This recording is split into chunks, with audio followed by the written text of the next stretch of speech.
Good morning, everyone. Welcome to Higher Moment Mastermind. I'm Shira Litzar, happy to be your co-host today, joined by my colleague, Alki Thompson. Vern Schellinger is with his grandkids today, so he is enjoying that. Yeah, I think he's in Ohio.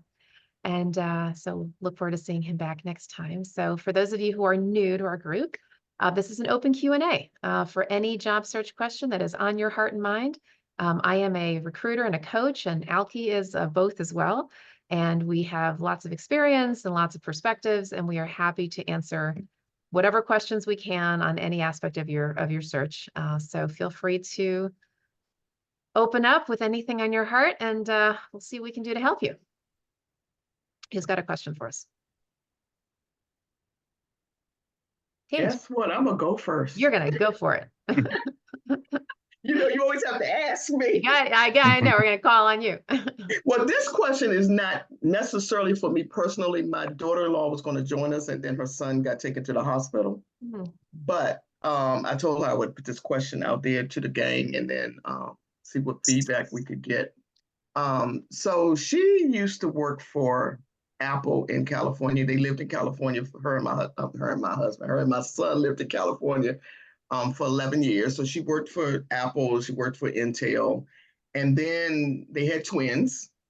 So of course they wanted to move back to Maryland with the family. Her mom and I both lived in Maryland, so we could help out. And she landed a job with Amazon. So she got caught up in the whole Amazon layoff kind of thing. She's been looking for work. The question, though, she's been getting some interviews recently, but this question has come up 3 times. And yesterday it came up in another interview. And so she was like, oh my God, I can't be there because I'm at the hospital, whatever. I said, I'll ask the question because I like to know this answer myself. Okay. But this question keeps coming up in her interviews about people thinking, they'll go, well, this is a in-person position. We're in the office, blah, blah, blah, da, da, da. And, we know that working for Apple, you were working remote and this and that. And she's like, no, I was in California. I worked in the office. I was in the campus. I moved to the new campus. Yeah. And then she had one person, like an interview about a week or two ago, where the guy just kept pressing. He must have brought it up like 3 different times. And he's like, I just really can't believe that you was working in California and you live in Maryland. And she said, I moved to Maryland. I moved, right. Yeah. Right. So her question was, is there something she can put on her resume? Yes. And how would she say that so that question can, she thinks that might be why she's not also getting other interviews. Absolutely. Yeah. So interesting. Yeah. First of all, let me just say employers understandably are very sensitive to this right now because there are so many people who are pushing back against going back into the office. It is a hypersensitive time for everybody right now. HR people right? Especially when it comes to the initial part of vetting. So I'm not surprised that they're wondering about that. So it's interesting because, one of the things I do is I'm a resume writer. And one of the things I've done for years now, I've actually taken city, state off the resume just because it just doesn't matter. However, I'm going to recommend the reverse for her. Make sure she puts city, state on her resume for every single job to indicate to the employer, this is where I worked, okay? And what she could even do, since this question has been coming up over and over, and I wouldn't normally recommend this, but I would here, is I would say, with it, like she'd have to stylistically do this nicely, but so let's say she says, Apple, comma, whatever California they are, okay, San Francisco, whatever it is, San Jose. And I would say in parens, hybrid position or on-site position, something like that. That's what I had said too. As opposed to fully remote. So they can say, 2-day a week hybrid or even just hybrid position. So people understand, oh, she lived there. I think where they're probably confused is that she started out Maryland, went to California, now she's back. Is that right? Yes. And that's where they're like, we don't understand because they think that she was here. So she has to actually spell it out. It's on-site. On-site. Was it full-time, 5-day a week? Yeah. For 11 years. On-site, on-site position. That's okay. Because they moved to California because of the job. Yeah, and they have kids then. Yeah. Alki, you have a thought? No, spot on. Yeah, that new site in Cupertino is nice. Yeah. I to Shira's point, a lot of times, and it's funny because I still see people who have their full address on there, and I tell them Right. to I take always that off. take it off, right? But but you know, some people, you know, you tell them not to put anything, but at minimum, city, state. But yeah, when if that's a concern, it's exactly how she said it for each job. That way you spell it out. It's funny because a lot of times I spent years telling people, listen, that's not important, especially pre-COVID. I was like, Yeah. they don't need to know if it was on Right. site or if it was where, but or remote, you know, but because usually it would come up in the interview. But now since things are so competitive, some people do spell it out just to let them know what they're working with from the resume point of view, so you can even get in the door, because Right. now they'll scratch their head and just go, I don't even want to ask. Very sensitive topic right now. Very. Yeah. And that's what she was thinking. Like she said, well, I wonder how many interviews I'm not getting. If Because I've had people, three people really press me on this question, how many people are, like you said, are like, I don't want to deal with this, or they must want to work from home and toss it. What's funny is though, it's really just a not fair thing, because if you list them all, like if you put on site, well, let me start with the easy one first. If you put remote, remote, some people are going to toss you without talking to you, just because they're going to go, oh, she's worked mostly remote sites. She's worked off-site remote.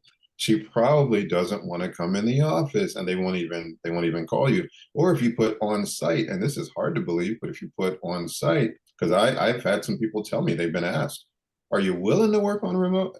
And most people will laugh at that because they're like, of course I want to work remote. But some people are like, no, we've got two sides now. There's some people who really do and some people who really don't. And employers are getting very confused because they don't, literally it's turning our heads. We don't know what to do anymore. Anybody who's in the recruiting role, we're getting so much pushback. And so, I mean, I'm doing a search right now and it's hybrid. And I've got a couple of candidates who wrote me back. Who's like, well, looks like a great job. I cannot work 2 days hybrid in Arlington. Like they just are saying it to me, which is fine. But my point is that it's on everybody's mind now. But pre-COVID, it wasn't an issue. Yeah. And so employers are really trying to mitigate their risk. One other thing, Tangi, she may want to do, and then Karen, I see your hand.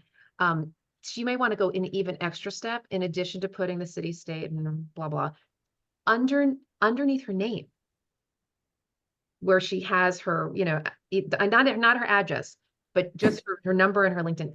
She could put in parentheses underneath something like, available for full-time or hybrid on-site work, something like that. But like actually, or even how about in that, like, you know how we always put that synopsis at the top? You say, I wouldn't do it there. Okay. Most recruiters don't read that. This is for everybody on this call. That little paragraph that some people put, take that away. That is wasted real estate on your resume. Most of recruiters gloss right over it. They do not read it because that usually what's in that paragraph is what we call want. Everybody says, oh, I'm a team player, more organized, la la la la la. People don't read that. You want a career headline. You want your keywords, the key competencies that match the job description, but that whole paragraphy thing doesn't really work. And besides which, because doesn't work, Tangi, it would be buried in there and people wouldn't see it. So rather name, phone number, LinkedIn address, email address, underneath that next line in parens, seeking or available for full-time or hybrid on-site work, something like that. Okay. Yeah. It's one of the, to Shira's point, it's so funny because again, we're now in an age where it has gone from putting your whole address on there to taking that off to doing city, state. And then now that is one of the scariest questions to ask and to get an answer from. And so to put it right out front, that didn't used to be a requirement. I'm laughing just because it's now if you do that now, it's in your favor and likely will give you 10%, 20%, 30%, 40% more visibility and consideration just by doing that. Because a lot of them will go, they can work hybrid. Yeah. And I will tell you, the other side's true too, that look, we are such a pendulum shift right now because we have both employers who want the on-site, some version of on-site. We have some employers who are fully remote, and we have candidates who are both. We have candidates who only want who want some hybrid, and we have candidates who only want remote. And that mixy-matchy thing is very, very difficult because pre-COVID, it wasn't that way. The assumption was you live locally, you work locally. Maybe you get to telework. Remember we used to say that for a day or two a week if you were right. Or maybe it was a remote position, but that was very rare. Now nobody knows what's going on. There is no consistency in the market. And so that's why we all have to be very upfront, both the employer and the candidates, to let people know what is your preference.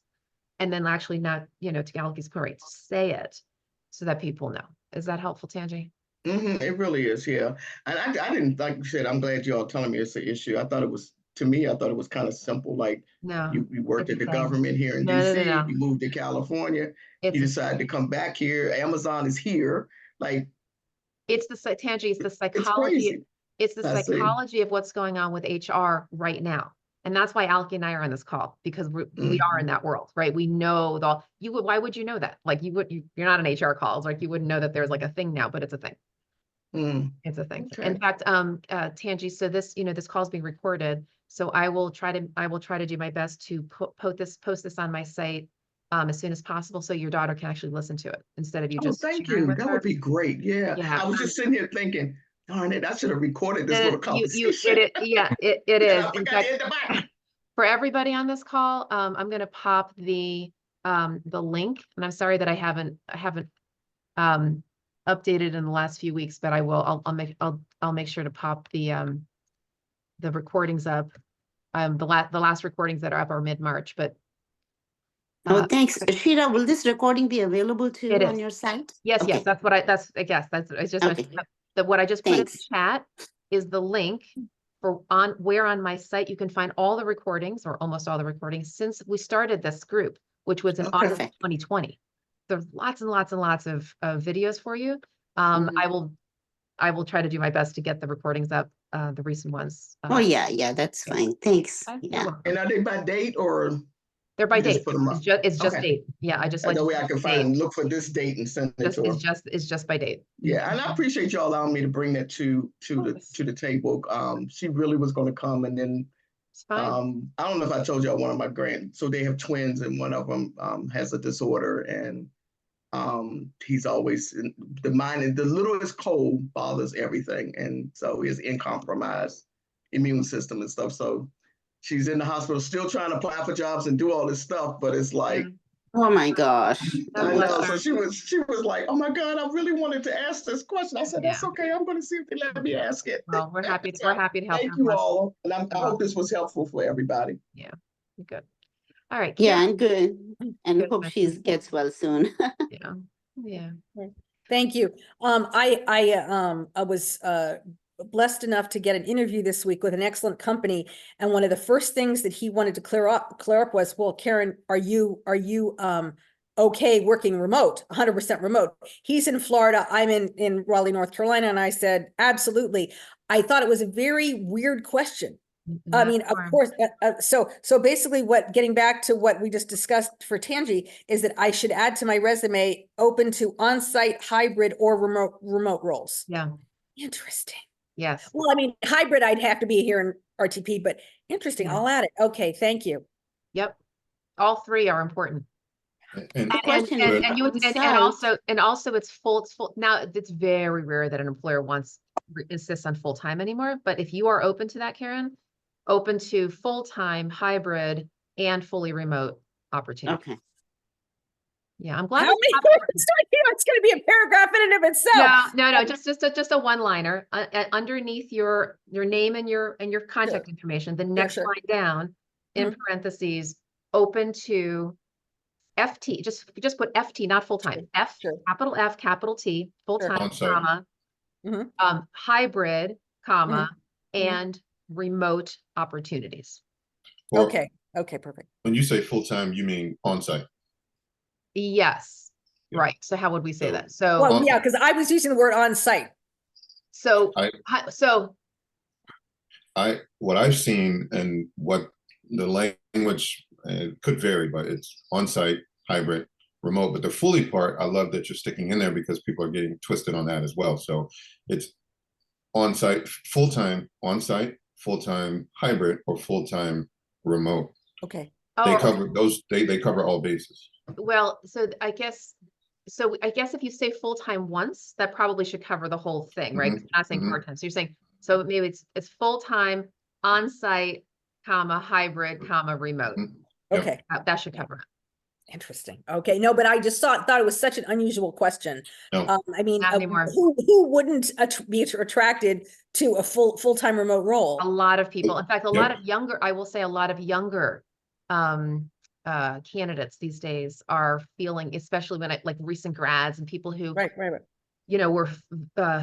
home, sequestered, right? And never got to work in an office and are lonely and are missing people and want to connect. And so that it's become more of a, it's become more of a challenge. Karen, there's also, I know people who can't focus at home and have to work on site, or they have a spouse and kids at home. They can't get any work done. They prefer to be on site, or they're more hands-on anyway. So okay.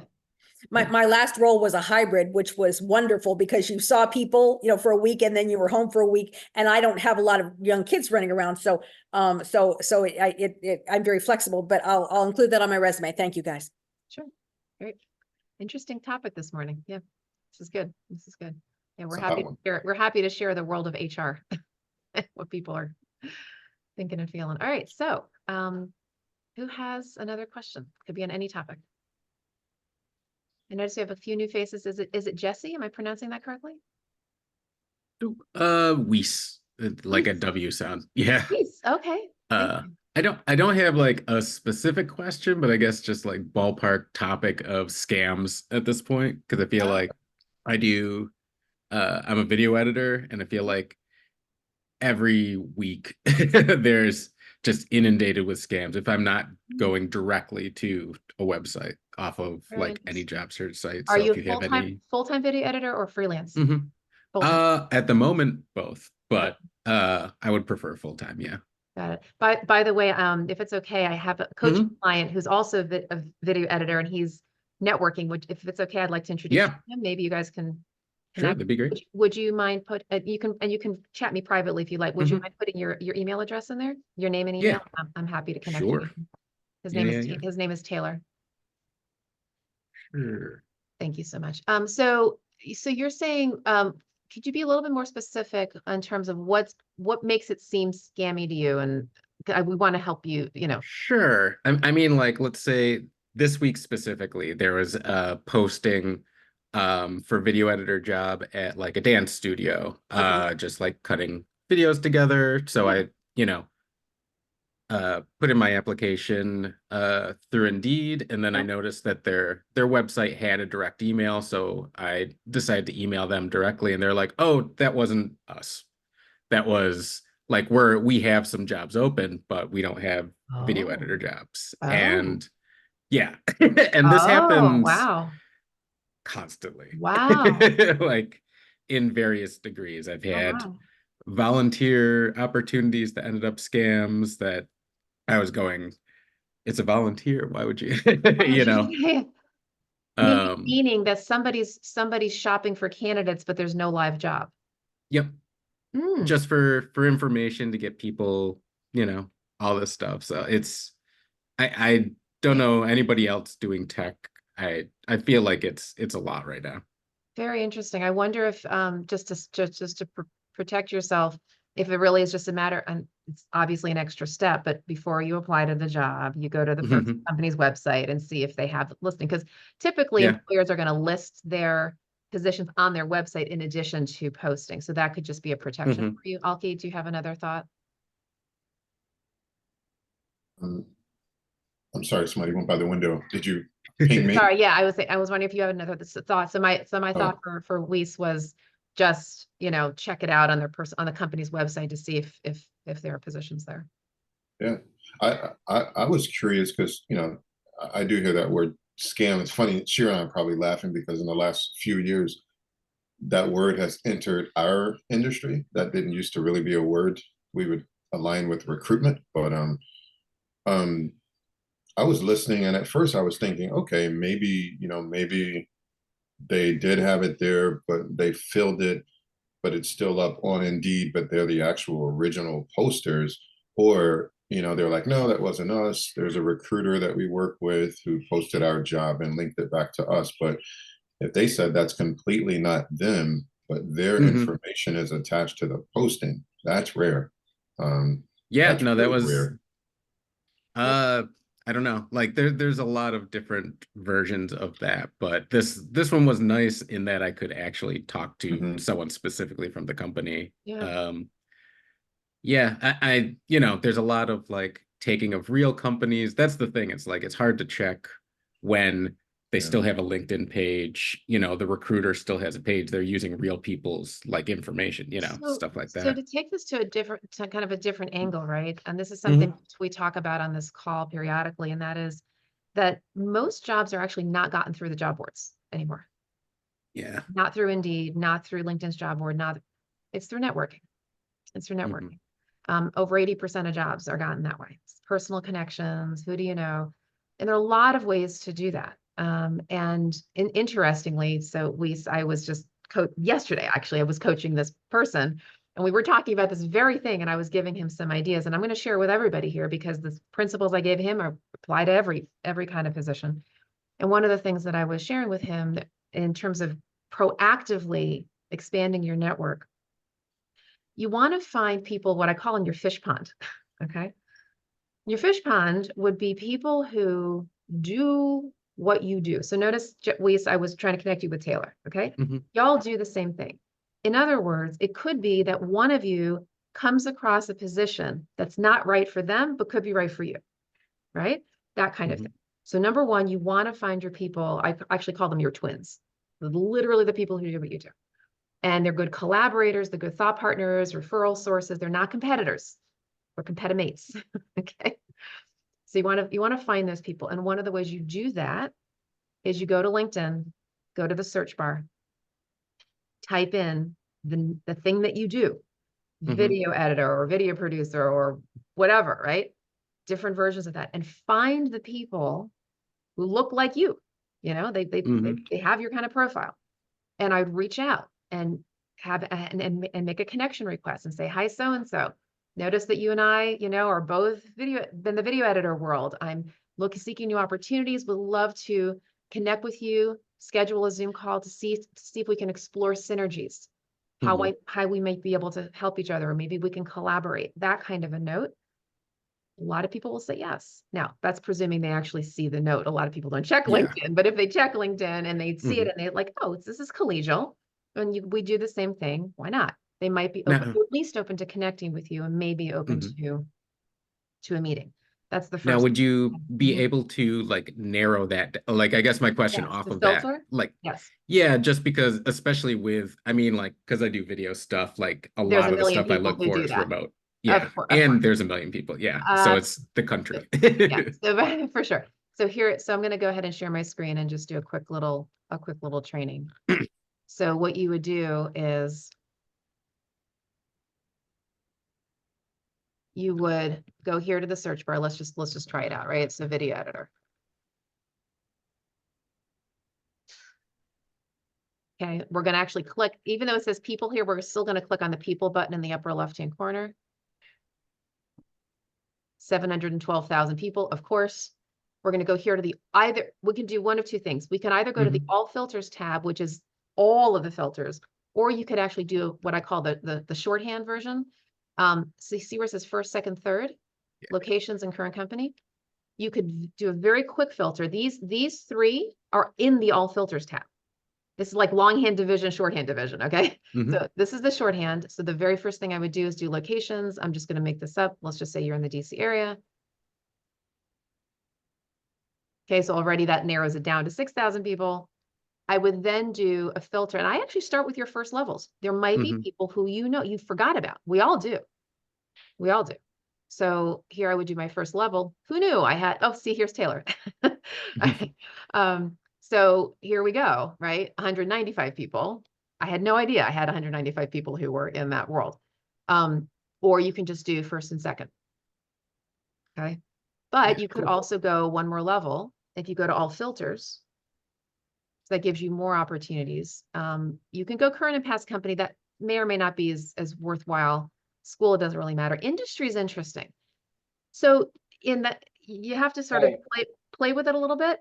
You don't Mhm. necessarily have to do, oh, hold on a moment. I think I have, I'm so sorry. It sounds like somebody's off. Okay. Thank you. Sorry, I'm gonna reshare. Okay. Anyway, so in terms of industry, you can use that to narrow it down. You may not need to. I mean, like here, it all depends on how the people you're looking for self-identified as a certain industry, which Mhm. may or may not be necessary for you because a video editor is a video editor. You guys are typically cross-industry. Mhm. But if you wanted to just do a little, a little narrowing down, you could. All right. And that's it. Yeah. This section down here with the keywords, I have found that the title, putting a title in there doesn't usually work as well as simply filtering down within the search. So for example, this is your video editor search. You could then, if you wanted to do a different cut, like, I don't even know, what would be in your, Adobe Premiere is the only thank you. other thing I look for. Yeah. Yeah. So maybe it just put Adobe. Mhm. Okay, great. So now I had, it should actually have taken it down a little bit, to search down for Adobe. But anyway, that's, I guess my point is that you can use the all filters tab, you can use the connections, you can use the locations and play with it. Yeah. Just to help you Oh, get sounds good. narrow search. Okay. No, thank you. You're welcome. You're welcome. All right. Other, Sheila, I was just going to, this is Vasu, I was just going to say if Adobe didn't show the same amount, then maybe in quotes, would it be better? no, you don't need to do quotes or Boolean search or anything. You can just Oh, do, you don't? Okay. Yeah. Thanks. Mhm. Sure. To Shira's point too about the networking route to a job search as opposed to just applying, you can kill two birds with one stone if if you're worried about or concerned about scams, and it's just a good thing to do anyway. A lot of people apply to everything they see. They just a shotgun approach. Boom, it's just a blast. Sand goes everywhere. You apply on everything. You don't know what scams. You don't know who's keeping your resume. You don't know who's taking your information, twisting it, doing whatever. If you instead search a little bit more with a targeted focus and start doing some of this, you start realizing like, you know what, this job, they got a job like this elsewhere. Maybe I should just apply to that one, or let me contact this person who posted the job or somebody, from the network. Let me ask them, is this a real company, or, is this position open? And you start asking questions. Sometimes you learn, oh yeah, it's posted, but we actually have a candidate. And you start narrowing down what you actually apply to, which is the way that all of us recruiters are telling everyone and all of you on the call.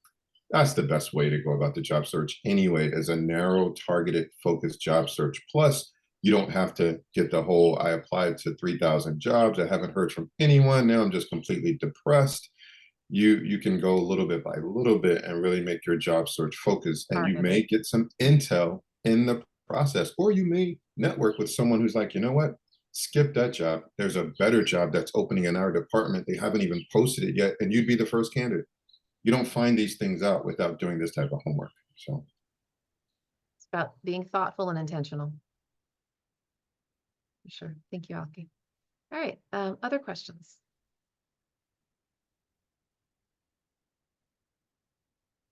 Be about anything. Interviewing, salaries, resumes, working with recruiters.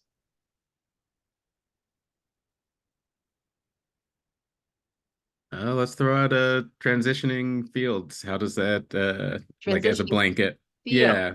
I mean, like for me specifically, I've been for a number of reasons like taking sign language classes and kind of trying to find like a spot between like video editing and sign language, and Wow. like trying to find something a little less digital and more analog Very for a couple interesting. of reasons Very interesting. right now. But just a blanket if you want to talk about Yeah, transitioning. absolutely. Yep. I got a little speech on that too. Okay. Go. So I'm going to give you all a concept. Some of you might have heard me share this before. Here's the general idea, and then I'll break it down. So within any career, you've got two parts of your career. You've got what I call your lane and your community. Your lane and your community. Your lane is your profession. It's what you do. Your community is who you do it for. the industry, mission, or sector. Very, very important distinction. Because when people are trying to, especially when people are trying to make a career shift, but even if you aren't, if you're just even just branding, but if you're trying to make a career shift, especially, it's very important to understand that the employer is thinking about both all the time. The employer is trying to minimize their risk. And when they're hiring someone, they're typically, not all the time, typically saying, we want someone from this lane in this community. Right now, I happen to be doing a CIO search for a trade association. It's a membership organization. They want the CIO, a VP level, right? IT. And they really want someone from an association background. This morning, I got a resume or an outreach from somebody who is the one, but not the other. He looks great, but guess what? I got a whole bunch of candidates. I need to start by focusing on the people who are the community, because that's what my employer needs, because it's going to be a much easier transition. They have certain IT projects right now that are very relevant to the association industry, one in particular, that if you don't come from that background, it's going to be a harder transition. Not that person isn't capable, it's just going to be a longer learning curve, and they just don't have that time. They need someone to step in, okay? That's normal, very normal. This is for everybody on this call. So when you're branding yourself, if you know your lane, you know your community, you want to brand in that way. Your resume, for example, you're a nonprofit marketing leader, right? Or you're a healthcare IT executive, that kind of, if you have both. Now, by the way, there are a lot of people who are cross industry. They're just a lane person. They could work for anything. And the employer doesn't even necessarily need you to be in the industry. That's okay. But just think about it very carefully. Are you one? Are you both? Now, to your question, Lise, around making a shift. If you're going to make a shift, which, as you know, is challenging to do because employers are risk averse and they want people who've been there, done that. Okay. It's a lot easier to shift one, but not both. So let me give you guys an example. Okay. Many years ago, I was coaching somebody, a guy named Steve Pohorilis. He allows me to share this story. And he was a mortgage banker for 25 years. And he goes, I want to get out of Dodge. He was like, done with the mortgage thing. So what did he want to do? He decided that he wanted to shift into a new community. Regenerative medicine. I was like, what's that? Well, I come to find out that regenerative medicine is this very niche kind of medicine that uses your own stem cells to heal orthopedic injuries. It's a cool thing. Okay? Expensive, but very interesting. And he had a back issue and he wished he knew then of this. He was just very fascinated by this field. I'm like, how in the world do you take a mortgage banker and put him into regenerative medicine? Like, is he going to go back to med school? No. What we figured out is that we could shift his community, but keep his lane. Huh? What do you mean keep his lane? He's a mortgage banker. No. Yes, he was a mortgage banker, but what he really was a salesperson. So what we decided to do is get creative. And it worked, by the way. We said, all right, what if he markets himself to regenerative medicine medical practices to help sell on behalf of the practice to recruit patients? To go be like a salesperson, go recruit the patients to the practice. What a cool, novel idea, right? And we figured it out. We wrote a whole LinkedIn profile about it. He went to regenerative medicine medical conference. He had contacts, blah, blah, blah, came up with the whole sales pitch. He got the job. Now, he didn't keep the job because he just didn't like where he was working, but he got the job. Like, it actually worked. But it was done with a lot of intentionality, a lot. For example, I also know people, and I've helped a couple in the last number of years, who wanted to shift into the environmental sector, right? A lot of people talking about this. They want to impact climate, right?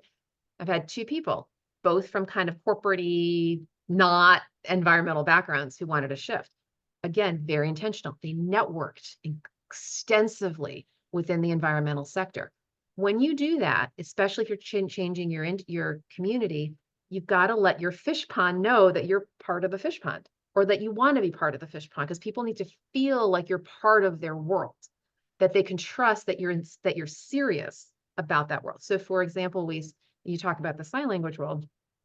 Are you in the DC area by any chance? No, I'm in Austin. Oh, okay. So I don't know what the community is like there, but here we have Gallaudet, and there's a community right around that world. So had you been here, I don't know what it's like in Austin, right? I would have recommended to you, hey, go to, like, happen to know there's a local I heard about this, like a local pizza. I heard this on a Netflix show. There's a local pizza place where it's run and owned by people who are deaf. Mhm. You'd go show up, right? And you would talk to people and you would, right? And you would show them that you're interested in that world. So A, it shows your commitment, but B, you make friends and they share opportunities and how you can get involved. But you've got to plug in, not just, and LinkedIn too. Make friends that way too, right? Make connections. You can look at thought leadership posts. You can plug in that way, but you really want to meet people who are in the community or in the lane. Maybe it's not a community shift, maybe it's just a lane shift. In which case, again, people who are in the new profession that you're trying to get into, to show them that you're serious, to show them that you care. You're going to go maybe do some classes, you're going to get a certification, you're going to whatever. The more you can prove to people you're serious, I keep using that word because I mean that. It's not like a flighty kind of, well, maybe I'll go to. If you really, really are intentional, let everybody know in the lane, the community, and in the community, one or both, that you mean it. That minimizes the employer's risk. Because a lot of times what happens when people shift lane or community, the employer doesn't believe it. They're like, yeah, you say you want to do this, but when you get in here, you're going to understand it's really not all that it's cracked up to be, or you're going to think, right? You're going to have a disillusionment. If you really, really are thoughtful and intentional, you're going to help assuage them a little bit and let them know that, yes, I really do mean this. And I know what I'm getting into, or to the extent that you can, and you should take the risk on me. Does that make sense? Yes. No, that sounds great. That has been what I've more been trying to do, the networking side. So this is more like that 20% that is LinkedIn. Yeah, kind of checking it out. Networking is important for sure. Yeah. Great. Karen? About 6 years ago I'm in Raleigh, Durham area in North Carolina. And when I was working in a job in AI and machine learning, and I didn't have a community, so I started one. I started a meetup group, and it grew like that to 1,400 members because a lot of developers and stuff were around here. And so it was grew it organically, and it was great. You cram a whole bunch of people in a room every month, but worked for a couple of years, and then 2020 hit. And so you couldn't be together. I had to shut it down. And then literally left it in just kind of install mode until about a year ago, when somebody said, "What did you ever do with that?" I said, "I need help if I'm going to restart it." And I did. And we just had an event this week. We had over 100 people sign up for it. And it's an ongoing monthly but what I've done is I've created my own community in this technology. So people see me as a leader. Now, and interestingly enough, as I was looking at some jobs within the last couple of months, somebody looked at my resume and said, "You haven't done anything in AI recently." That's true. I worked on it like 6 years ago. So not most recently in the Gen AI space, which is the latest thing in AI, but I'm in it. I'm meeting people, I'm networking, and it's kind of a way to start your own if you don't have one. Thank you, Karen. That's a fabulous thing. I also talk about that, right? Create the community. So you can do that. Not hard. Go find the tailors. No, sorry, that's video editing. Or go find the people who are also interested in sign language, or at least join one. At least join a group. But you can. No, I love that. Yeah, thank you. You could start your own. Yeah. But thank you, Karen. Great advice. Elke? For everybody on the call, but before I say that, just a little fun note to Gallaudet and networking. I've got a first cousin who's been working there for over 10 years. So just to show how you're always one or two people away from someone. So, Elke, so you have Lisa's email address there. I do, yeah. So there you go. Maybe there's a connection there. But it's funny. So what you guys just talked about, and for everybody on the call for your job search, and I tell people all the time, it's your choice. The way you do your job search is your choice. What we try to offer is more efficiency, where you're going to get more ROI on your time. And so what we just talked about, we do as recruiters. Shira just talked about having searches. So if we have a search, we start thinking, hey, do I just go and look up one by one, a new candidate? No, we start thinking, okay, I've got 5 different pockets of people or networks that I'm plugged into. Let me look there or tap those people. And now those 5 or 6 people now are like 5 or 6 of me, who are helping to keep their eyes out or make a phone call or connect me to someone, as opposed to me going out my job search alone. When you connect with people in your pond, like Shira talked about, and you start bumping into 1, 2, 3, or 4 other people who are looking for the same type of job that you're looking for, that's now multiplied number of interviews, even if they're rejections. You're now getting exposed to opportunities with people that you know who have also already met those people. And you can ask them, if they get you an interview, hey, what were some of the questions they asked? They're going to ask you this, they're going to ask you that, they're going to talk about this. You now have multiple headhunters helping you look, and you're helping each other look. You're no longer going at this job search alone. So it's the power of community in your job search, and you're becoming your own headhunter, and you're creating other fellow headhunters who are helping each other look for jobs as well, as opposed to looking online where there's 6 gazillion other people looking and applying, and you're not going to get looked at anyway, probably. It's a great point, Alki, especially if you have an existing community. People need to know. If you have good relationships within that community, people need to know. And the fact of the matter is, even beyond your community, everybody in your network needs, your next door neighbor needs to know that you're looking for a job. I'm serious. You should. I remember many years ago, my aerobics teacher became my client. Like, she had a day job like everybody does, and we were just happened to be chatting, and she turned into a client. I did searches for her. Like, who knew? So you just got to let everybody know. You really do, especially the people who are within the community that you're existing in. Yeah, Vasu? Yeah, I had a question, and I know you've answered that before, so I'm going to ask again. So you said not to apply through LinkedIn. Is it best to apply through the company? Okay, so let me modify my thing. So first of all, you're certainly welcome to apply through LinkedIn. Don't not do it. I mean, you can do it. So I'm gonna be a little more specific. First of all, don't spend most of your time doing that. 10% of your time. Okay. So you can. Look, people do get jobs through LinkedIn. I mean, it happens. It's just a very small percentage. So you can, it's fine. If it's a job that you really are qualified for, and make sure I say this very correctly. Most people, when they apply to a job, they're applying because they're interested, not necessarily because they're qualified. And I got to say that again. Most people who apply for jobs are applying because they're interested, not necessarily qualified. If an employer is posting the job online, they are looking for the unicorn. Right. Okay. Your job, if you're going to apply online, is to say, am I qualified based upon their qualifications, like 90%? And am I going to be set up for success? Okay. You look at the qualification section, usually the first 3 to 4 bullets is what they're looking for. So if they say we need experience, just yesterday, I was coaching somebody and we went through this exact exercise. And it was that's one of my clients. She's a nonprofit executive. We were looking at this job together. And it turns out that the flavor of the job was a fundraising job.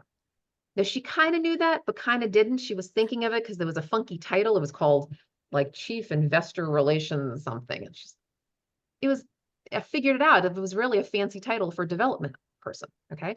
And we noticed that the first bullet in the experience section said, you must have experience raising major gifts and blah, blah, blah, blah, blah. And I'm like, do you see that? She's like, oh, I didn't even notice that. Oh, okay. So in the cover letter, in the resume, we're looking at where can she highlight that very specific experience, because that's really the heart of the job description. But we noticed it was the very first bullet, because that's what's top of mind. When an employer writes down the qualifications, the first 3 to 4 bullets are really what's top of mind for them. The 15th or 16th bullet where they say you need to be a team player, that's not what you're talking about. It's the functional skills, it's the background, the industry, right? All of that. That's where you want to focus. Okay. All right. Thanks. It's helpful. Yeah, for sure. Alki, any thoughts on that? Yeah, but it's going to take. I was just saying you have many. Yeah. This one, this is the one for everybody nowadays, because nobody's hearing anything back, and there's so many reasons why, but this is one of them. And Sure, and I used to say, all right, are you at least 60% qualified? We can work with you if you're like 60%. We might can work with you a little bit. That thing has gone from like Shira said, it's gone from like 60, 70, 80 which is probably the best. 75% is like kind of the sweet spot, but it's 90. With some people, it's 98, 99.5 because you got to match like to a T. And that's just to get in the door to prove like, oh, okay, you got some areas that you can't do, but for the most part you can. But yeah, because there's so many candidates in the market. I didn't post this on LinkedIn, but I had an idea the other day. I was going to take a picture, just find a picture on the internet of, it's just like going to the supermarket and looking at the fruit. There's 86 oranges, but a lot of people want the one that shines the most, and they're all oranges. They don't really have many defects, most of them, but that's what employers are doing. They've got 86 oranges, they got one position, and they're taking all day standing there until they get the one that's right to them, that feels right, looks right. This one has a little bit, it's not a perfect circle, not a perfect sphere. So that's how it is. With one exception. Here's the one exception to that. If the kind of person that they're looking for is extremely hard to find, a person with a title, let's just, I'm going to make this up, okay? Because this is not my world, Karen. This is much more your world. So you can correct me if I'm wrong here, okay? But my understanding is that in the AI world now, there are like at least, I'm sure there's more. I just saw a presentation on this, so I don't know if it's correct. There are at least like 9 different AI roles that have been popped up. AI ethics officer, prompt engineer, blah, blah, blah, blah, blah. Okay. Brand spanking new professions. It's kind of like when we went from horse and buggy to car drivers. The car driver, that's the new position. Okay. I have to imagine if I were a recruiter and I'm looking for the prompt engineer and the AI ethics officer, yes, there are some out there, probably not a lot. And so I'm guessing I might be a little more open to somebody, because of course it's new for everybody, even the prompt engineers, it's a new profession. So they're not gonna have lots of experience. And yet, maybe, just maybe, I'm gonna be open to somebody who doesn't have that much experience, who's kind of maybe entering the field, because I need somebody, it's a niche role. There aren't a lot of candidates for it. So I'm gonna maybe be a little bit more flexible in who I bring in, as opposed to the ubiquitous job, right? The job that, oh, director of marketing or video editor, or right? Lots and lots of people, lots and lots of competition. So the employer can be much more picky. And they can say, let me find that specific person who has just my industry background, just these particular skills. They have more of the pick of the litter. So really it's like a supply and demand thing. It's just economics, right? If there's more supply, less supply, they're going to be either more niche or more flexible, if that's helpful. Alki, would you agree with that? Agreed. Yeah. Yeah. Hard to fill, rare position. The game changes. Yeah. It's a different thing. Karen? I'll respond to what you said, and then I'll ask another comment based on what Alki said. I've looked for AI positions, but mine is because mine's an AI project manager. So I'm even kind of in that lane. And a lot of the ones that are out there now are the developers, people who could actually create the product are in major demand. And there's these little overlays that aren't fully defined, or at least identified because a lot of people, and I'll say to them, well, who's going to manage these AI developers? And they kind of get this deer in the headlights. Right. Oh, well, yeah, RPMs. Well, but it's a different animal. But anyway, so a lot of what I've seen out there, at least right now, are developers. But let me get back to the larger question. I think Alki said, you said that the number of candidates has exploded. Is that unusual for this time, for this, part of the year, because in general, or this field? I mean, what would be the cause of the glut of candidates? Alki, you go first. I'll go second. Yeah, let's take this offline, Karen, and let's block out a week of time. I know you and I are supposed to get together, and I got to figure out how to schedule on your thing you sent me. So good. Wait, I want to hear that too. You can't just we can do offline. We can do that I the easy way. that. We can do that the easy way, but the old-fashioned way. But short answer, it's a lot of things, man. There's a lot of people who are shifting. COVID sent a lot of people into shift, who are trying new things. A lot of people had to pivot. There's new generations at work who graduated from college. There's people who are retiring and doing other things. Managers are more picky because they have to be for a lot of reasons. There's remote jobs and hybrid jobs, which just multiply factor that Shira always talks about. So there's a lot of reasons where there's just a lot of different people in the market. There's fake, speaking of AI, there's fake generated applicants and things of that nature who are applying for jobs. So it's a lot of reasons why the online apply process has a lot of candidates. And I think I told somebody the other day, and I did a post too.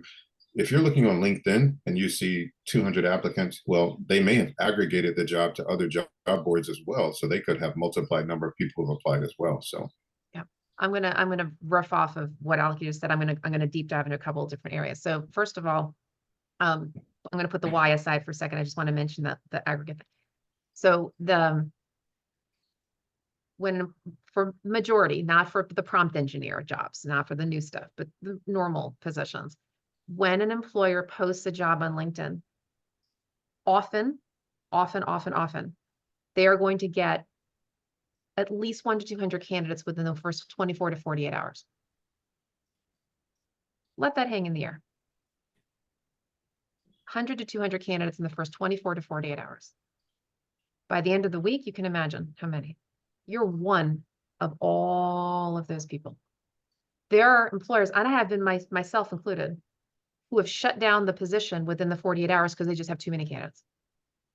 So if you see something and you really are qualified, apply immediately. So have those job alerts around, okay? But even so, you're going to be one of the masses. Now, to one of Alki's points, let me slow the roll and explain the whole remote phenomenon. Okay, that right there has been a major game changer. Pre-COVID, most, not all, most employers looked locally, right? You lived in DC, you lived in Austin, whatever it is, they looked for you, and your competition is local. If an employer has posted a fully remote job, likely your competition is all over the country to a large extent. Might even be international, not as likely, usually US based. Your competition has gone at least 10x, at least. So all those people are flooding the market and flooding that opportunity because they can. So from an employer's perspective, hey, it's pick of the litter. Oh my gosh, I've got all these candidates all over the country. That's why they do it. From your perspective, your competition has gone through the roof. So what used to be, oh, just apply. Now the people in California are competing with you, Karen. Okay. My other one that I want to riff off that Alki mentioned is the generational lens. We have more older, qualified, energetic, ready to rock employees than we've ever had. The 50 plus, the 60 plus, the 70 plus, the retirement, whatever. A lot of people either can't afford to retire, don't want to retire, right? They're there. They're fully present and ready to go. This is the first time we're seeing this because it used to be 65, you have to retire. So you have a huge, and the baby boomers had been 80 million. Okay. I'm not saying all of those people in the market, but there's a big chunk that are. And they're competing with all the Gen Xers and all the millennials and the Gen Zers, sometimes for exactly the same positions, particularly the ones that are in the middle. Because not every person who's 65 years old is a vice president. Plenty of 65-year-old people who are managers and want to be that, and they're fine. They're competing with the traditional age people where you'd hire a manager who's somewhere right in a younger category. All those people are applying for the same jobs. Does that make sense? So those are just two of the factors that are going to be causing a huge amount of change in terms of competition in the market. That's why networking. Yeah. Is it better for people like you and Alki because of that scenario? You've got, 100, 200, totally qualified, older, got a lot of experience, younger, got the new technology. Is it better, would you say, in general for your efforts, or is it more confusing and overwhelming? It's everything. It's everything. It is better in the sense that, yes, hypothetically, we have more to choose from, but it makes our jobs very overwhelming because how do you pick? Which means that actually we have to go even more niche. So I'll give you this example. The CIO search that I'm mentioning, it happened to be that right before the employer hired me to do the search, she decided to just post the job on LinkedIn. And of course, she got the literally 189 candidates in 48 hours. I'm like, stop, just cut it off, right? So she gives me those candidates just to, for me to put in my own search, because I did a formal, what we call a headhunting kind of sourcing. I went into LinkedIn, I found people, right, myself, but I also used her people. And I had to go through 108. That was just after 2 days. I had to go through 150, 80, whatever it was, resumes. Bum, bum, bum, bum, bum, bum, bum, myself. And pull out the people. And of course, I cannot interview 150 people. No recruiter can. We have to make some decisions. So my first cut, well, actually I had several first cuts. Compensation, so we happen to be posting compensation. So if the candidate mentioned, okay, that was a cut. Location, that was a cut because this is a hybrid job. And then do they have association experience? 1, 2, 3. Cut, cut, cut, cut. Then I could actually analyze those people and say, okay, is this person actually qualified? Right? So that's kind of how we have to do it, because we cannot interview every single candidate that applies. Does that make sense? Yes, yes, I understand. Thank you. Yeah. Right. There's just some decisions we have to make. Alki, any thoughts on this? You just saw me shaking my head when you mentioned 156, whatever. Yeah. At that point, I lost it. It's what happens. Tanji? So you just mentioned something that sparked me to think. I've seen that where they ask you what kind of compensation you're looking for. Yep. How do you navigate that so that Right. you don't price yourself out or don't price yourself too low? You're getting another speech riled up in me. Here we go. Well, maybe this will be the wrap up one. I don't know. This will be the wrap up speech. Yeah, we're Hold running out on, of time. everybody. Hold on. That's right. Here we go. Buckle up. Okay. So I had a pre-COVID speech and now I have a post-COVID speech. The pre-COVID speech assumed that the salary was not posted. Pre-COVID, we just didn't except for the federal government, they always post. But usually people did not post compensation.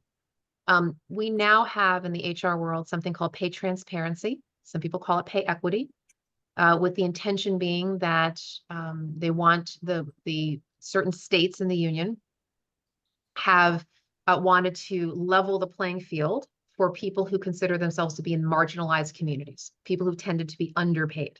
Okay. And so the intention is to say, look, hey, everybody, where it used to be, we wouldn't post the salary and some people would naturally negotiate more, and people who maybe from a marginalized community didn't negotiate as much, right? Or maybe they were just underpaid. Now we're going to post the number so everybody sees what it is. Okay. So on the one hand, this makes it a little bit easier, Tanji, because beforehand, when they didn't post salary, and by the way, I know some people don't post salary still, but for the people who never did, it was harder for you, Tanji, because you're like, I don't know. And you say, but price myself. Oh, what do I say? I'm going to address that in a second. But I really want to address first the pay transparency thing, because that's more and more common. And you're going to see more and more companies continue to do this. In fact, there are some states in the union where it's required, like Colorado, California. They have to put, all employers have to post either a range or a number. In that case, I'm just going to give a little piece of advice. So first of all, let's say that I'm just going to go with an even number. Let's say they post the job at 100,000. Okay. So some employers, they should say when they get on the interview, hey, Tanji, are you okay with 100,000? Which you've seen, and more probably you're going to say yes. But I need you to know something.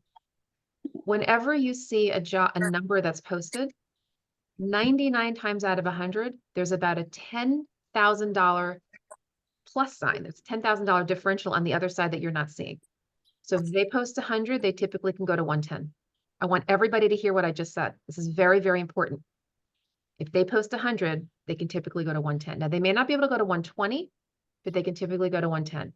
So if that salary is not appropriate for you, yeah, Vasu, I know it's a wow. It's hidden. People don't know this. I'm telling you, that's why we're on this call. This is what's going on. You need to push for that higher number if it's appropriate. Now, don't go if it's artificial, but if it's legitimately, you really need that 110 in the interview, even if they don't bring it up, say, look, Mr. Employer, I noticed that you posted 100 here. I'd like to see if what I was actually looking for was more closer to 110, or you could even say, I'm looking for closer to 120. Do you have any flexibility? And they can say, well, the highest we can go is 110. That almost across the board. Part of the unintended, I'm going to share a little HR secret here. HR people aren't even necessarily knowing this. one of the unintended consequences of pay transparency, it's actually artificially suppressing salaries. The reason is that, number one, nobody on this call knew what I just said. Nobody knew that there was the $10,000 differential, number one. Number two, even if you tried to negotiate more and you wanted to get to 150 and the employer wanted to pay you 150, they actually can't. Because now that the salary's out there, they can't go back and now suddenly pay you 150 because that's a pay that's going to break the pay equity internally.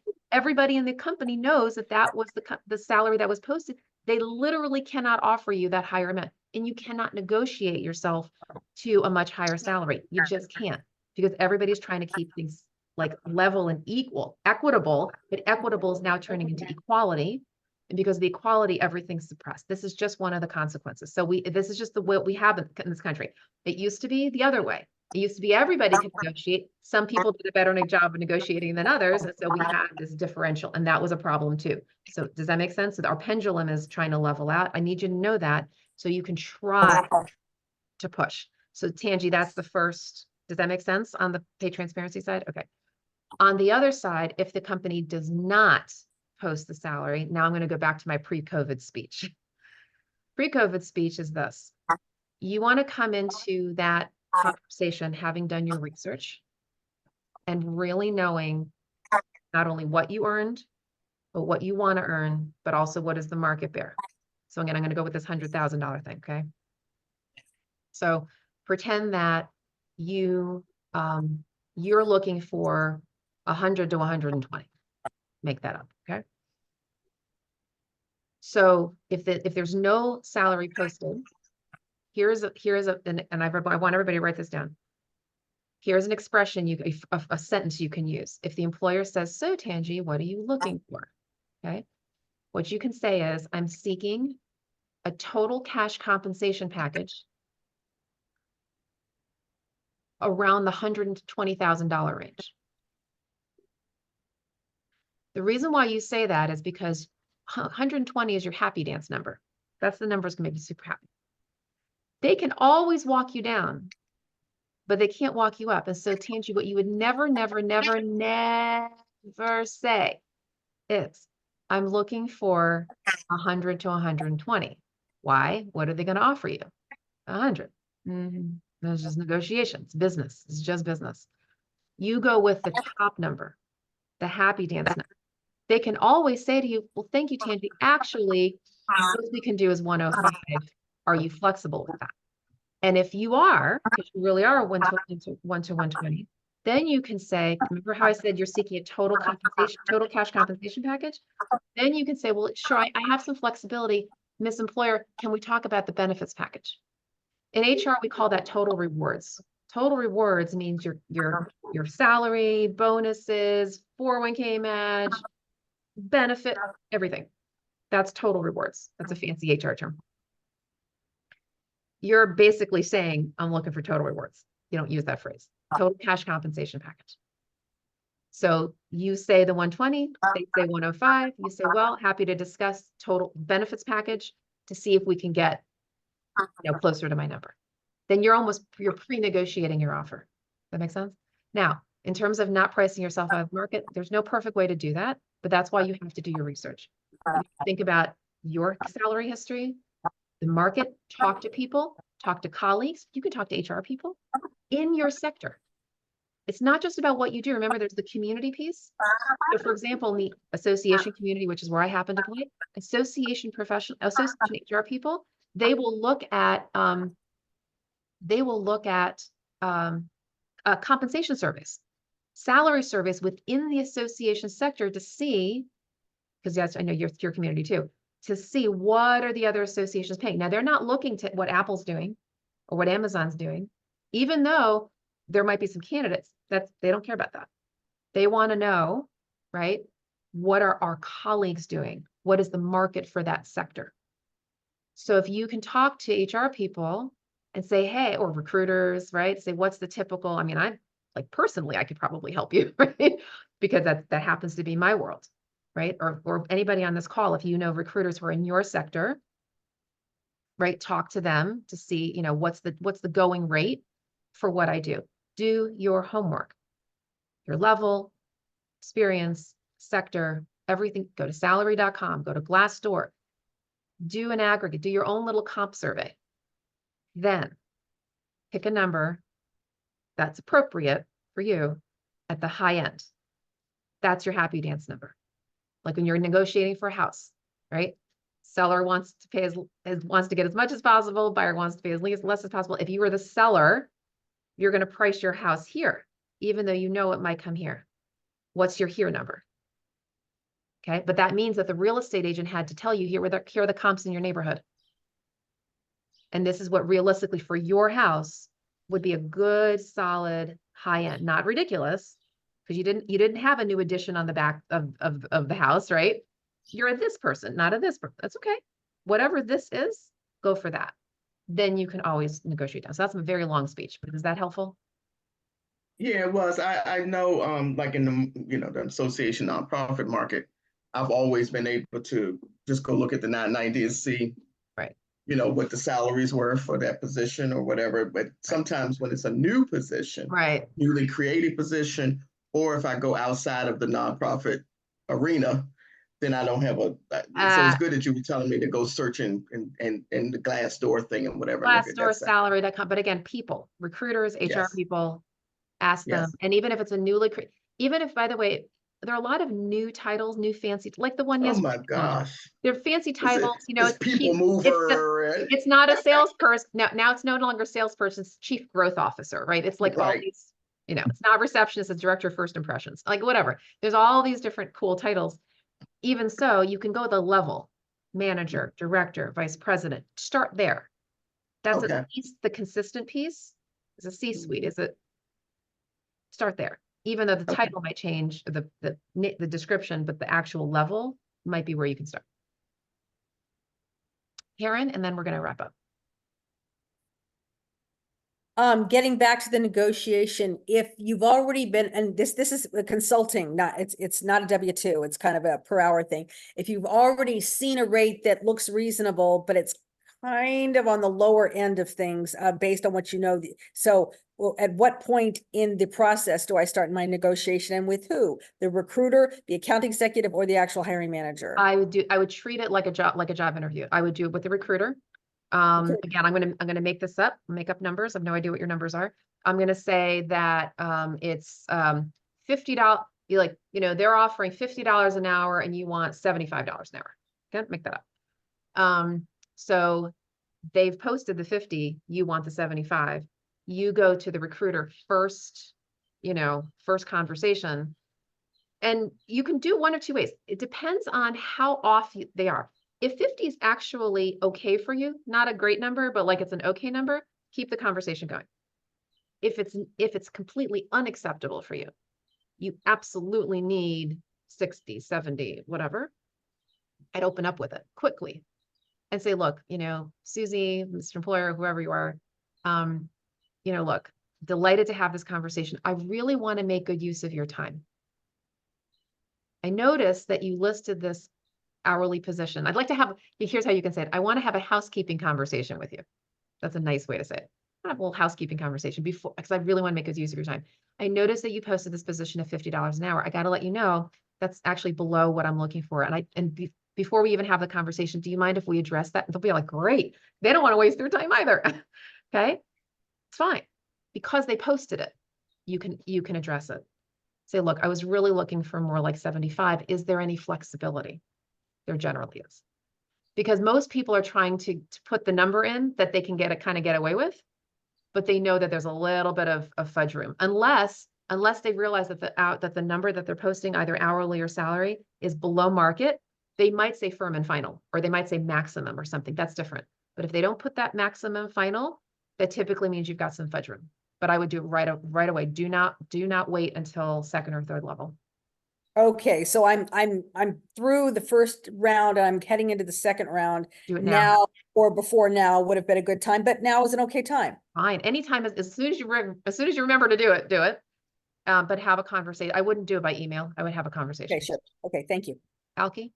Well, and I know you're closing, so I promise I won't go longer than 30 seconds. The first thing I'll say is this alone is another, Saturday conference. Like, this is a good discussion, because it's one thing to talk about the negotiation stage. It's another thing to talk about the I'm just applying stage and the job is posted. It's another thing to talk about, hey, I applied, but then they asked the question, what salary are you looking for? Some of them on that question, they leave a dialogue. Some of them only accept a hard number. They don't accept a range, blah, blah, blah. So you can get screened out by putting the wrong number. So to Shira's point, if it's early in the game and you have to give a number, it's better to say ballpark or around this area and give the number. And you can even tell them, hey, plus or minus a little bit. And then that usually opens up a dialogue. But yeah, putting a range will weed you out. And it's a science. It's definitely a science to this whole thing. There's a whole lot of changes, twists, compensation numbers. The position can be the same in the same market, and you could talk about a $20,000 to $30,000 difference. So yeah, or it's certainly different geographies too. Yeah. It's a lot to this. Her biggest takeaway that I will say from everything you guys just mentioned is, if it's the early point of the conversation, it's more of a ballpark, and give that number and then mention, I got some wiggle room. What are we talking? And that usually opens the dialogue up there. So yeah. Hey, Sheila, you mentioned, is it Glassdoor? You said the other one was salary.com? Salary.com and Glassdoor.com. Thanks. Yeah. And honestly, too, Kelly, you can look at that. Yeah, but don't take it hard and fast. It's not a science. Yeah, don't take it hard and fast, because Glassdoor sometimes is way off. Yeah. I like the graph that they do, though, because they do give you an idea. But yeah, aggregate, pull all the data points together and then just sort of see where you think it is. Yeah, I lowballed my salary last job just to get the job, because it was like 10 minutes from my house. Then 4 months later, the guy said, we can't afford you anymore. I got all these IT projects. I got to put them somewhere else. And so I kind of just, I don't know. I talked to Cheer last week, but then finally, I picked up my stuff, and then he gave me a hug, and I walked by the new employer, and I go, hey, nice meeting you. This is my last day. He goes, I don't know that about. We might be calling you back in September. So, left on good terms, but it's just, it's a crazy one. I haven't started looking yet, because I just lost it about 2 weeks ago, but I don't know. It's just frustrating. It's the second job I've taken with the MSP where they both of them said, after 5 months, I can't afford you anymore. And for business development, it takes at least 8 months to a year. And they were all expecting me to cold call, knock on doors, and all that stuff. And I, been there, done that. So, anyway. Well, good to see you back. I mean, no, it's all good. Wish you didn't have to come back, but it's good to see you. It's all good. I mean, I've lived a great life, and I'll find something that's gonna look at my network. Applying for these jobs online is a waste of time. But it's how you get your job is through networking. Got a The network. last 4 jobs, I've got more jobs through networking, and I've got a very strong network, and I just got to use it. But I guess the one thing that I was gonna say, it's just kind of embarrassing that I'm going back to my network to let them know. But you know what? We're all in the same boat. It's happened. It is what it is. Yeah, I know, and I can talk to it. And the most important thing, you jammed on me last week. You're not old. You're not old. There's no age discrimination, and I totally agree with you. Just it's a mindset. Yeah. So anyway, All right, friends. Good to see I you. was just going to say one thing, related to what we were just talking about. I always say, I never give a number. I always say, what is your budget for this role? Do you see any drawbacks to doing that? Because they always give me a number, but I'm not sure if they're, if that's the best strategy. But I never say a number. That's interesting. Budget's fine too. Budget's fine too. They might, if you say budget, they might give you a range. They might say, well, it's this to this. We're targeting this. It's like, but range is 100. Budget's kind of 1 to 120. We're sort of trying to target 110. They might, not always. You can try. You can try as long as you get them talking. Can you also say flexible? Oh, if they ask you, no. Oh, no? No. Well, I want you to walk a mile in the recruiter shoes. If the recruiter asks the candidate, what are you looking for? And the candidate says flexible. Does the candidate actually mean flexible? No. You're not going to take a job for $2 an hour. You're not really flexible. You have, right? You actually have a range. Seriously, you have a range. And they know that. And they don't want to waste their time. Because if you guys are $50,000 off, that's a waste of your time, their time, everybody's time. So you're not actually flexible. So, and they know that. So they need you to say something. Now, these days, again, with the pay transparency, a lot of people are not asking that question. In fact, there are some states where you're actually, you should know, like, again, like the Colorado, California, there are a lot of states where you now actually cannot ask a candidate their salary history. So you know that. Not every state, Right, okay. a lot of states. The what are I'm you? in California. Yeah, well, there you go. In terms of the category of what are you looking for those states, it's just not couth. It's not appropriate anymore. It's not illegal, but they're not supposed to ask you what you're looking for, because the presumption is that if a person is in a marginalized category and that person's been Ah, underpaid, okay. and that person's only going to give that number that's pretty low. So you're not supposed to ask what you're looking for. They're supposed to say, here's what we have. Are you comfortable with that? That's okay. But again, it's changing. It's changing. So should I ask them, like I had an interview with HR, but then when I had with the hiring manager, I don't think I like that culture, but that's a different issue. But the HR person asked me, what you're looking for? And I said, well, it's flexible. And they're But good. no, It's okay.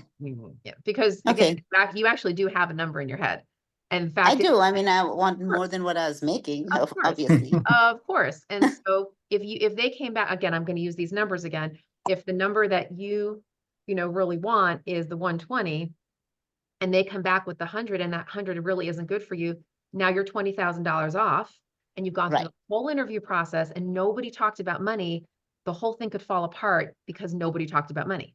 So you do, Okay. it's in your, honestly, Vasu, it's in your best interest. Okay. Share something, because you don't want to waste your time either.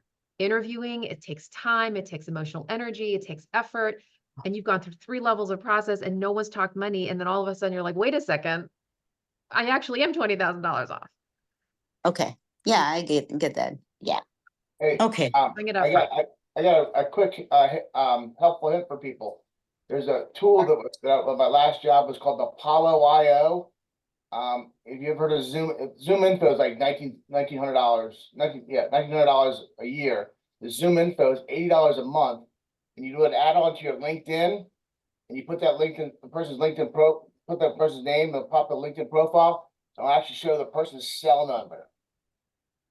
So if people are ghosting you, and they're not, and you try to send them an email, you can, if you want to try to call them on their cell and just say, then how do you get the number? Oh, I just looked up the internet.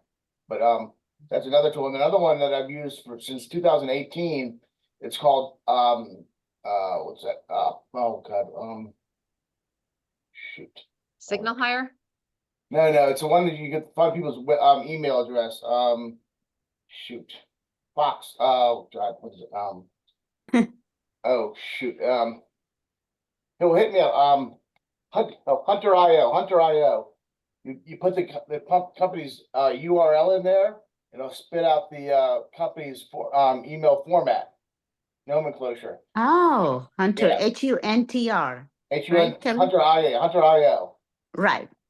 But Okay. that Apollo IO is very powerful. I was getting jerked around for my unemployment for a big company, and I actually put in the chairman's number, name, and I called him, and he took my call. He had no other choice. We talked for 18 minutes.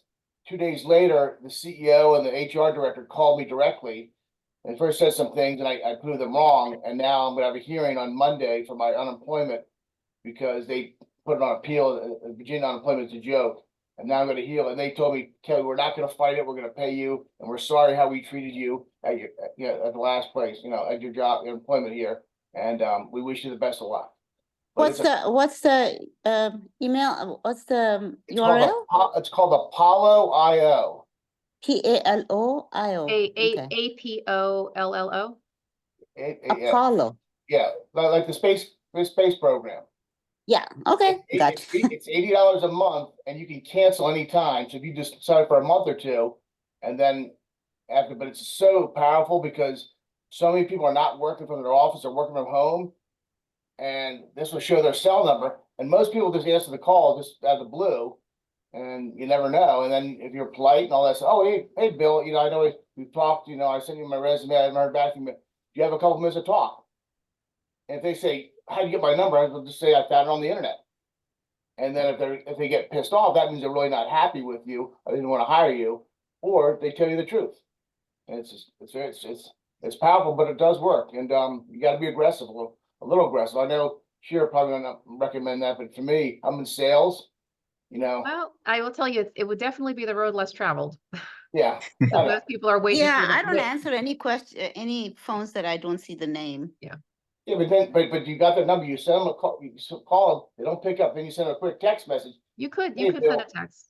Yeah, That would definitely be the road less traveled for sure. yeah. Yeah. Hey, you never know. Anyway, You never bye. know. All right, Never guys, know.